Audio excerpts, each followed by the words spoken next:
that's exactly what's happening to many Americans 50 and older. 3/4 of the care that's given is given by family and friends. Only 1/4 is delivered by paid caregivers. But it's hard. Despite that, fewer people are turning to nursing homes and assisted living facilities. Instead, they're looking for new ways to let their loved ones stay in their homes as long as possible.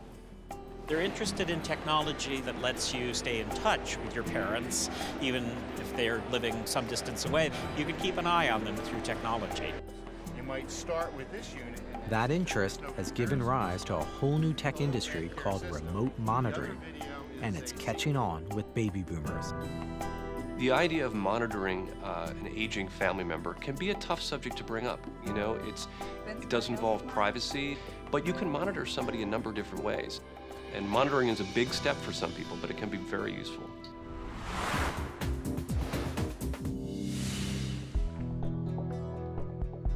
Michael Murdoch is 46 years old, born at the very end of the baby boom. His mother, Elizabeth Roach, is 70 and has reached an age where her kids have begun to worry about her.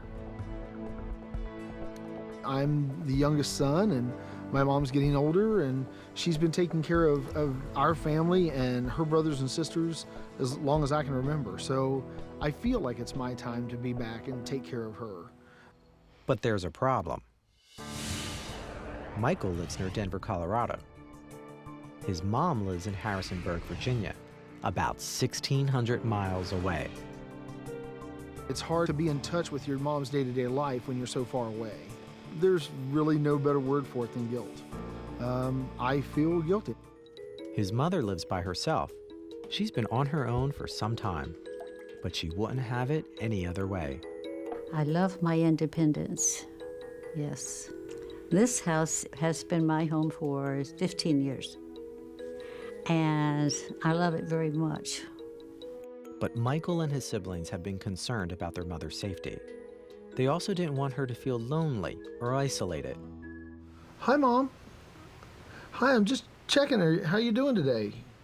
They tried to make nightly phone calls work. Bye. Then, Michael found a unique new way to not only stay in better touch with his mother, but also to keep an eye on her from afar. It's called Grand Care. People want to remain at home. I was at a trade show, and I just happened to be walking past it on the trade show floor. It kind of dawned on me that, wow, this would be a great product for my mom. A network of wireless sensors is placed in key spots around a house. There are no cameras, just motion detectors. The baby boomer caregivers can then remotely monitor much of what's going on in the home. If someone's in the kitchen, gone out, or perhaps is still in bed. One way to look at this is that sensor system can alleviate guilt. Another way is that it does provide that peace of mind. So it's a way to stay on top of the situation and be that responsive adult child that you want to be. I spent days actually just checking it out, and I think it's going to be something good for Mom. Michael met with his sister Melody to talk it over. At first, she was skeptical. No cameras were involved, but I just didn't want to invade her privacy. I didn't want her to think we were attempting to control her. 58-year-old Melody Turlington lives in Smithfield, Virginia, on the other side of the state. So she's also quite a distance from her mom. It's a 3.5-hour drive for me. So if anything was to happen to her, it would take me a long time to get to her. So despite Melody's reservations, Michael managed to convince his sister and his mother to give it a try. Hi, sweetie. Hi, Mom. He bought the system and traveled to Virginia to get it up and running. Michael is pretty tech savvy, so he installed the motion sensors himself. There are 15 sensors now placed all over the house. On the doors, kitchen cabinets, under his mother's favorite chair, even beneath her mattress. What I can actually tell is by intensity, I can see that how restless she was during those time periods. Linked wirelessly to a central computer, this network of sensors provides all kinds of information about Elizabeth's activities, health, and welfare. Data that can be accessed remotely from anywhere. Being able to check in on her gives you a great peace of mind. It's not an insurance policy, but boy, it sure makes you feel good to go, mom's up. You know, mom's in the kitchen. You know, there was movement within the last 3 minutes in the kitchen. A sensor in the medicine cabinet tells them whether mom's taken her pills.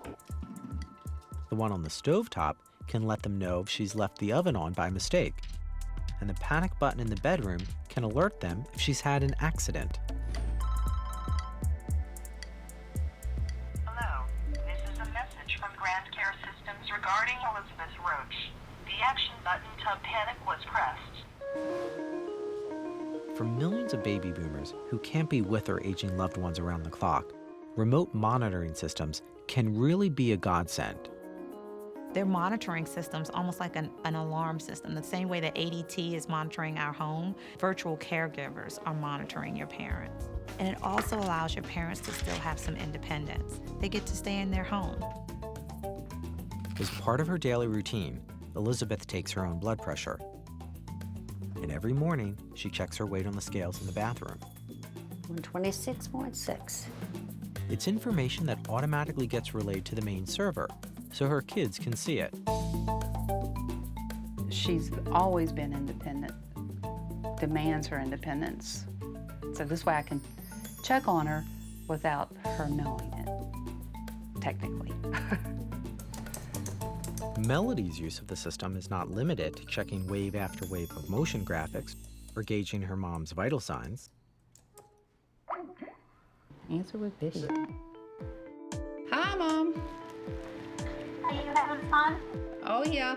How are you? She's also able to communicate with her mother face-to-face, virtually. Your birthday's coming up, so I can't tell you what I bought. I'll send you a list. If we're having an event at my home that she's not able to attend, I can have everyone there and they can talk to her, so then she can feel a part of it. Once confined to the realm of science fiction, using webcams and computers for video calling is now commonplace. The consumer market leader Skype has more than 560 million users around the world, and that number is growing. You can eat with mom and dad every night by using the computer, using a Skype system or some other kind of video system. You literally can sit down to dinner together. You can engage in conversation, that social connection, which is so wonderful. For Elizabeth Roach, that social connection is key. Okay, more pictures. Systems like this include a large user-friendly touchscreen monitor so she can get and send email. And look at family photo albums, one of her favorite things to do. My mom went from being pessimistic about having a computer and worried about her privacy to telling me that it doesn't matter if she has to start paying for it herself, she wants to keep it. To tech experts like Daniel Seiberg, that news comes as no surprise. Touchscreen technology is fun, and you get it instantly. I've seen a 3-year-old child figure out a touchscreen in a few seconds, and I've watched a woman in her 80s pick it up and just start swiping the screen. It's very intuitive, it's very easy to use, and it keeps bringing you back to it. And what's really important to Elizabeth Roach is that the system may very well help her stay in the home she loves for a long time to come. It makes me happy that somebody's taking care of mom. They're looking after mom, even if it's from afar. Hi, sweetie. And so, even though he lives more than 1,600 miles away, Michael Murdoch can pack up and leave his mom's house with a much clearer conscience. It doesn't mow her lawn, but it does make me feel a lot better. The fact that I feel that I've changed the last years of her life makes me feel good. This technology works when someone like Elizabeth Roach is inside the house. But what about when he or she leaves home? One solution that's gaining traction is GPS. Footwear. GPS and shoes just make sense. The person's walking around all the time, they're wearing shoes on their feet, you can follow where they go. The shoes have a miniature GPS tracker embedded in the heels. Those chips send location coordinates to a central monitoring station. The caregiver would then have a link to an online map showing the wearer's route and location.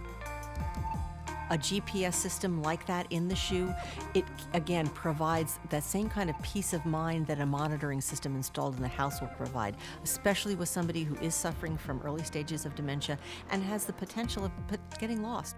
The Alzheimer's Association says most people with the disease will wander at least once. 70% of those folks will wander more than once. These shoes could help ensure they get home safely. My grandmother had Alzheimer's, and these are the type of shoes that I think would have been great for her because she didn't always know where she was or where she was going. The Pew Research Center predicts that the number of senior citizens in the U.S. will more than double by the year 2050. If a pair of GPS footwear can help those folks stay active, safe, and independent, many might think the $300 price tag is well worth it. The less independence you have, the older you feel. Most people don't want to feel old, so I think technology being that bridge to allowing you to stay as young for as long as possible, that's what it does for a lot of people.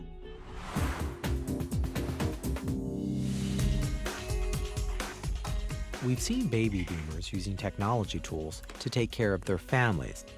The fact is, boomers also harness all the latest innovations to take better care of themselves and to enrich their own lives. I think baby boomers get a bad rap when it comes to technology. They're criticized a lot for being out of touch with some of the latest innovations and therefore kind of viewed as not being very tech savvy. Baby boomers use technology in different ways than younger generations, but they are certainly not lacking in tech savvy. There's a lot of great ideas being generated from baby boomers as well. Representatives from AARP and Microsoft recently visited 4 cities to meet with groups of baby boomers and to talk tech. They wanted to learn what this segment of the population expects from the digital world.